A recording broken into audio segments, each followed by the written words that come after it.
बाहर बहुत कुछ घटित हो रहा था जो लोगों के भीतर की ताकत को सोख ले रहा था, पर वे अपने को और भी मजबूत दिखा रहे थे। वे अपना दमखम दिखा रहे थे, पर अंदर ही अंदर उनकी आत्माएं रोती, डर से दहल उठती।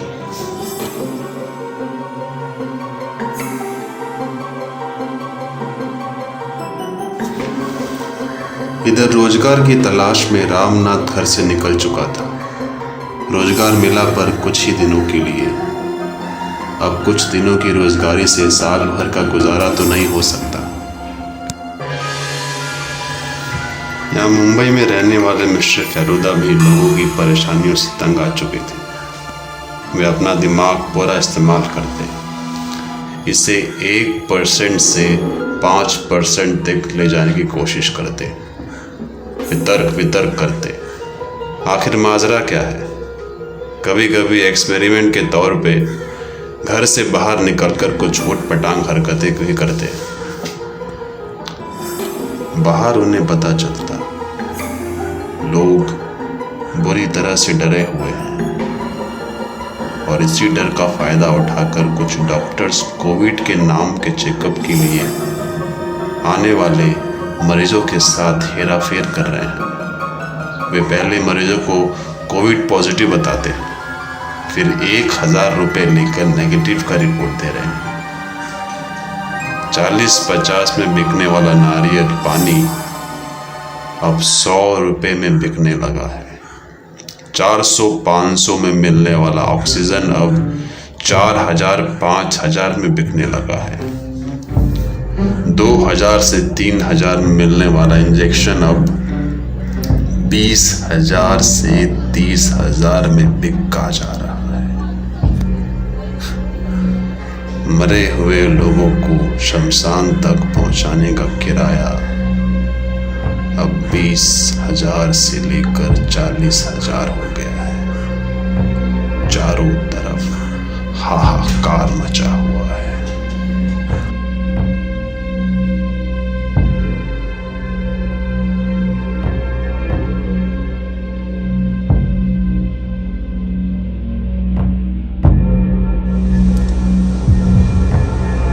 मैंने काले बाजार का धंधा किया है। मैंने लोगों का अधिकार छीना है। जब लोग भूख से मर रहे थे तो हम उनके हिस्से का अनाज ऊंचे दामों में बेचकर अपने खजाने भर रहे थे। जब शहर में बीमारी फैली तो हमने दवाइयाँ छिपा दी और उनके दाम बढ़ा दिए। जब हमें मालूम हुआ कि पुलिस हम पर छापा मारने वाली है तो हमने वही दवाइयाँ गंदे नालों में फेंकवा दी। मगर आदमी के अमानत को आदमी के काम नहीं आने दिया। मुझे अपने बदन से झड़ी हुई लाशों की बू आती है। अपने हर सांस में मुझे दम तोड़ते हुए बच्चों की सिसकियां सुनाई देती है। पानी ठीक कहता था, मैं आदमी नहीं, मैं खूनी दरिंदा हूँ। जिन दवाइयों से उसकी जान बच सकती थी उसका एक ढेर हमारे गोदाम में पड़ा था। मगर बानी के पास काम नहीं थे और वो मर गया। मेरा भाई मर गया। अपने हमदर्द भाई के मोहब्बत का ये बदला दिया मैंने उसे। अपने हाथों से उसका गला घोट दिया। इन नापाक हाथों में बानी के मुकद्दस का खून लगा हुआ है। ये दाग, ये धब्बे कभी नहीं धुल सकते। मेरे माथे पे लगा हुआ कलंक कभी नहीं मिट सकता। जज साहब, हम जैसे जलील कुत्तों के लिए आपके कानून में शायद कोई मुनासिब सज़ा नहीं होगी। हम इस धरती पर सांस लेने लायक नहीं है। हम इंसान कहलाने लायक नहीं है। इंसानों में रहने लायक नहीं है। हमारे गले घोट दो और हमें दहकती हुई आगों में जलाओ। हमारी बदबूदार लाशों को शहर की गलियों में फेंकवा दो ताकि वो मजदूर, वो गरीब जिनका हमने अधिकार छीना है, जिनके घरों पर हम तबाही लाए हैं, वो हमारी लाशों पर थूके और अपने ठोकरों से हमारे गंदे जिस्मों को रौंद डाले। मेरे साथियों के नाम और पते, ये सब के सब मेरी तरह मुजरिम हैं। ये सब के सब मेरी तरह खूनी है। आराम से ज़िंदा रहना हर आदमी का अधिकार है बस साहब, मगर इस तरह दूसरों को लूटना, लोगों की रोटी छीनना, गरीब और मासूम लोगों को व्यापार के नाम बर्बाद करना, लोगों को मार डालना किसी का अधिकार नहीं है।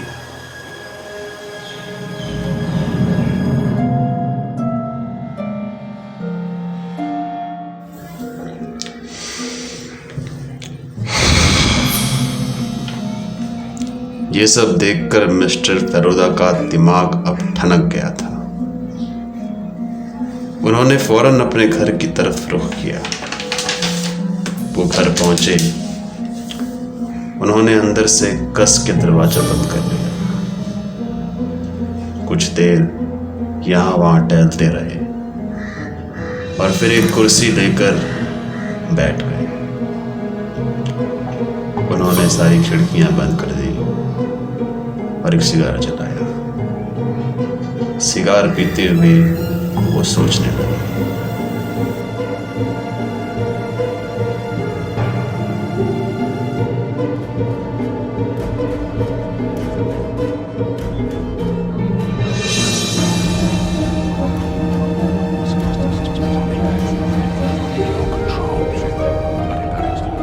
It's Lord Blackwood.